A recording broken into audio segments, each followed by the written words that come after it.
O universo gamer é um ambiente com linguagem própria, costumes e forma de lidar com a vida à parte do que a maioria das pessoas que não estão inseridas nesse contexto conseguem entender.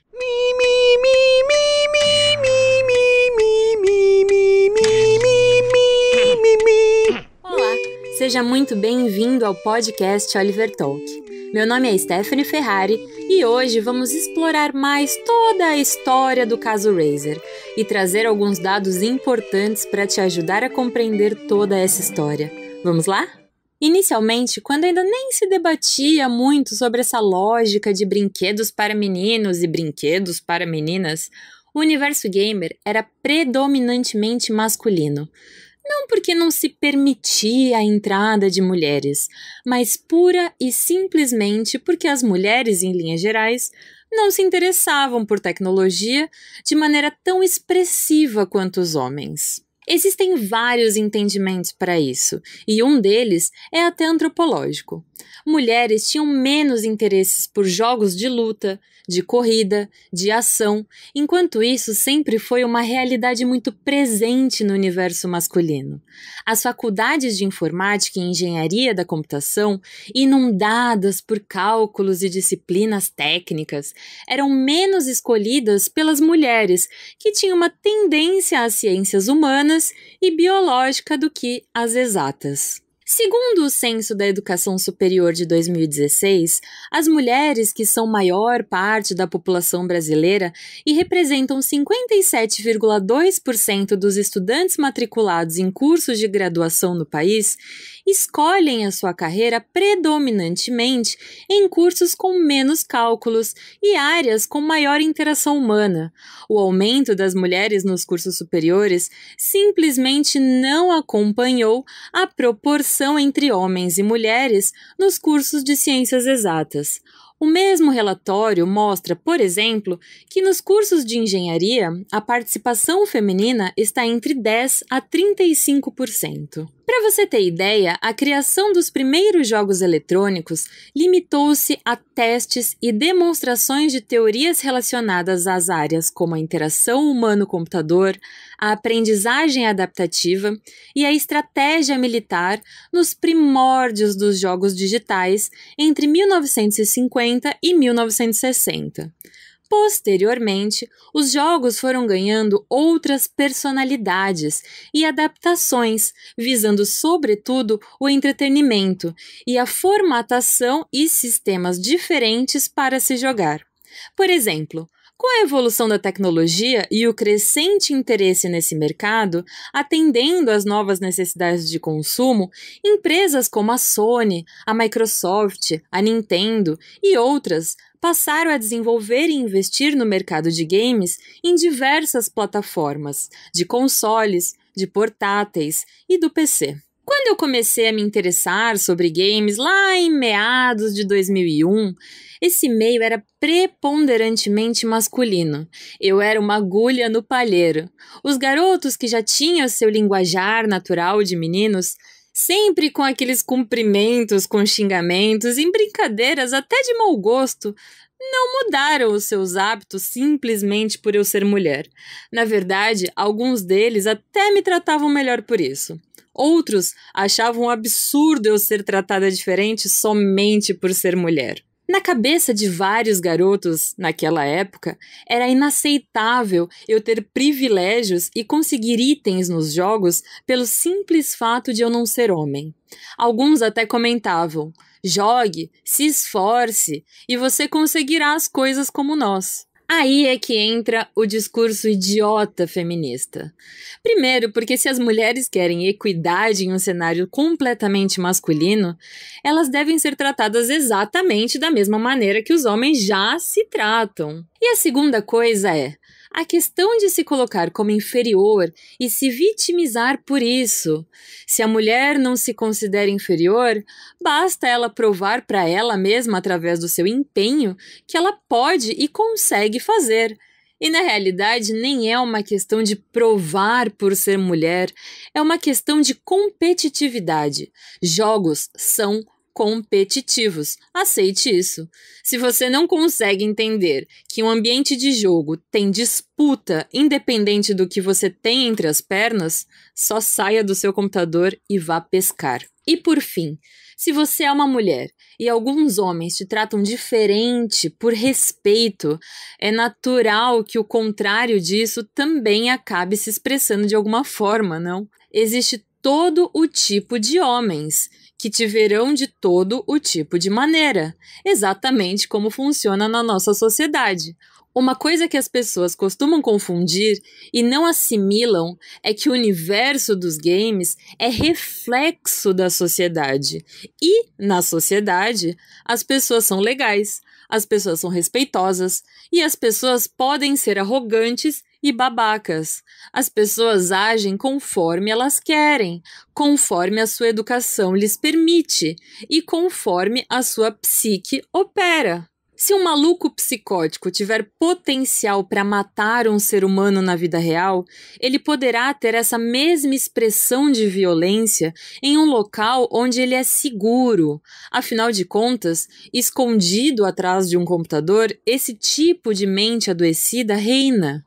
Logo, ele poderá tentar destruir o outro, ferir a sua moral e dignidade e reproduzir a sua patologia em forma de crimes. Isso é regra?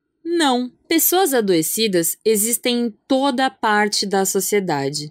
Não é um privilégio da internet, nem tampouco dentro do ambiente de jogos, principalmente os online, que possuem uma interação maior com outras pessoas. Até pouco tempo atrás, não existiam leis que de fato fizessem o indivíduo assumir responsabilidade perante os seus atos na internet.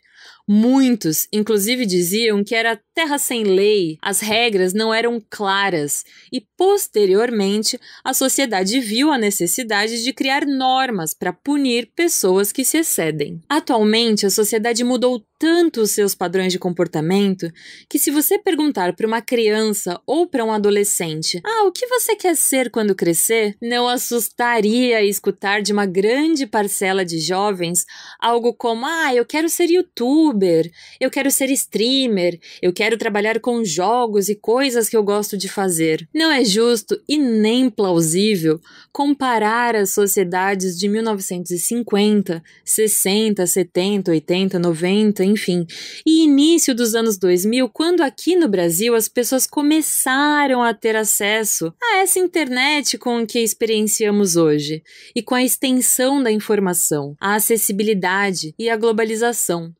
Ainda assim, todo esse cenário atual foi construído através de visões de mundo completamente diferentes, e algumas dessas concepções não mudaram ou estão em transformação ainda. É bem comum ver nos discursos feministas que as pessoas são desconstruídas, e podemos fazer até uma relação dessa tal desconstrução com a sociedade atual, que é: ninguém se transforma do dia para a noite.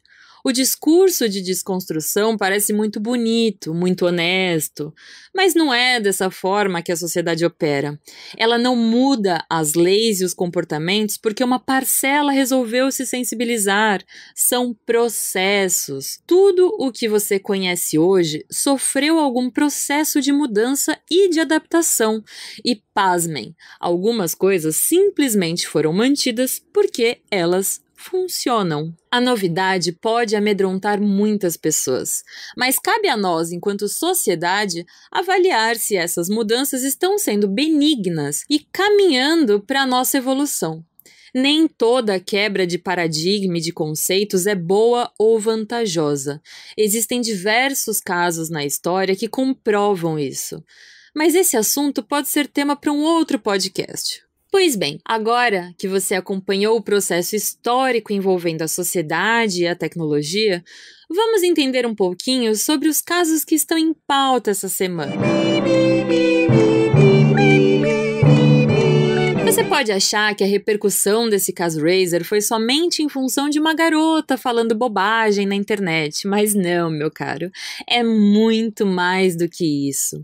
O que choca, o que salta aos olhos e o que é enojador é a disseminação do ódio e segregação de uma parcela da sociedade. Acredite, a streamer Gabi Catuzzo não é nada se comparado ao que a militância faz diariamente na internet. Uma das conquistas da esquerda foi conseguir inserir militantes em várias esferas da cultura, estimulando a guerra cultural. Não é mais surpresa para ninguém ver que a grande mídia, através de emissoras de TV, de rádios, repórteres independentes de plataformas vendidas, escritores, jornais impressos, profissionais de cinema, teatro, novelas, ONGs, comunidades de minorias e todos outros tantos que repetem narrativas prontas e tentam a qualquer custo fazer uma lavagem cerebral nos cidadãos comuns. É isso. Importa muito pouco quem é Gabi, Maria, Rebeca, Luciana ou o raio que o parta. O que deve ser foco é que o discurso misândrico, ou seja, a repulsa, o desprezo, o ódio contra o sexo masculino, está sendo aplaudido de pé sempre que uma Folha de São Paulo da vida diz que a coitada da streamer sofre represálias por denunciar machismo. O que importa é sim o posicionamento correto da empresa, quando ela coloca que a Razer Brasil é totalmente contrária a qualquer tipo de discriminação, seja ela de sexo, religião, partido político ou qualquer outro tipo de intolerância e extremismo. Veja, a Razer não está sendo partidária, ela não está dizendo que é pró-Bolsonaro, ela está dizendo que é contra todo o tipo de preconceito e estereótipo. E sabe o que está acontecendo? As militâncias esquerdistas, seja ela consciente ou as massas de manobra idiotizadas, estão criticando a empresa e falando nas redes que eles são machistas. Perceba a loucura disso tudo. São os adolescentes doutrinados numa guerrilha virtual que fazem parte do sindicato das feministas, que protegem a qualquer custo uma mulher, independente do seu discurso. Veja, eu sou uma mulher. Eu sou uma mulher gamer e eu não apoio homem ou mulher que diz defender os princípios da liberdade e da igualdade atacando publicamente quem acabou de denunciar ou se colocar contra preconceitos e estereótipos. Depois desse caso, iniciou toda uma caça às bruxas das pessoas de direita, como o próprio Lilo, através da manipulação por parte da grande mídia, enaltecendo a narrativa militante e omitindo detalhes como a legenda lá da foto: "Estou montada num touro mecânico". Perceba, você chegou a ver alguma matéria falando dessa legenda? Além disso, as matérias do jornalismo investigativo recortam a realidade favorecendo a vitimização da streamer, pontuando claramente o discurso do legado do marxismo cultural, em função daquela velha luta de grupos. Quem está indo contra a Gabi e o seu discurso misândrico está sendo perseguido e atacado, fruto da narrativa militante das mídias. E claro, existe gente idiota se aproveitando do anonimato nos fóruns e divulgando dados pessoais da Gabi. E essas atitudes de gente problemática de direita ou de esquerda somente fortalece o discurso da imprensa militante e reforça as narrativas vitimistas de machismo. Existe uma campanha famosa que fala que todas as vidas importam, mas esse discurso é distorcido pela esquerda, pois afinal de contas, para esses militantes, falar que todos importam é negar a importância de mulheres, negros e gays. Ou seja, não existe lógica no discurso da esquerda. Se você tem um amigo, um parente ou um conhecido de esquerda que, como papagaio, repete repete as falácias da narrativa do caso Reiser, diga para essa pessoa que ela não precisa concordar ou gostar do presidente eleito, mas que, no mínimo, ela seja dona das próprias ideias e tente entender que a esquerda luta contra ela mesma quando ela escracha o posicionamento da empresa Reiser. A streamer publica fotos provocativas, sexualizadas e reclama por ter comentários sexualizando ela. Ela coloca uma foto sentada em cima de um touro e claramente faz uma piadinha que está montada em cima do chat, ou seja, do gado dela. Só um adendo. Nos jogos dizem que quem é escravo de moças e do que elas têm entre as pernas é chamado de gado. Então, voltando. Mas se um garoto diz, pô, eu tô no chat, monta em mim, aí não pode. O rapaz foi idiota? Bem, ele fez uma brincadeira um tanto quanto ofensiva. Mas ela também fez uma brincadeira ofensiva a partir do momento que ela falou que ia montar no gado do chat. Esperar reações contrárias não seria nada surpreendente, não? Depois, para completar a chuva de asneiras que essa moça disse, ela finaliza com uma postura detestável e que essa sim devia ser motivo de repulsa. Homem é lixo. Um bom gancho com a introdução do podcast que você pode confirmar aqui: peitos são pauta da streamer. Ela se utiliza dos seus atributos femininos para prender um público que ela sabe que é predominantemente masculino. Onde está o feminismo aqui? Onde está o mérito por jogar bem? Ou a conquista de espaço quando ela mesma se objetifica para ganhar views, para ganhar likes e para ganhar seguidores? Ela vende o que o seu público-alvo quer ver. Uma mulher bonita jogando. Mas quando um homem aponta isso de forma grosseira ou não, ele é machista e ele é recriminado por aderir ao produto apresentado por ela. Minha cara, gente babaca é lixo. E gente assim pode ser homem, pode ser mulher, homossexual, negro, branco, velho, novo, rico, pobre, católico, ateu e todos os grupos de um legado do marxismo cultural. Entenda de uma vez por todas, Gabi e companhia limitada dos defensores do politicamente correto, militantes reprodutores de asneiras. Não há uma distinção de gênero, de raça, de religião para a babaquice. Ela pode se fazer presente no discurso de qualquer pessoa. A pior coisa que vocês podem fazer é generalizar situações assim. Até porque, não sei se vocês estão percebendo, mas a esquerda política está sentando em cima da cabeça dos justiceiros sociais e fortalecendo a guerra cultural e a narrativa que eles tanto pregam. Parabéns, jovens! Vocês foram doutrinados e viraram militantes revolucionários sem causa. E esse foi mais um Drops do podcast Oliver Talk. Mas se você gostou, já sabe, né? Curta e compartilhe para que a gente consiga alcançar um número maior de pessoas. Até mais!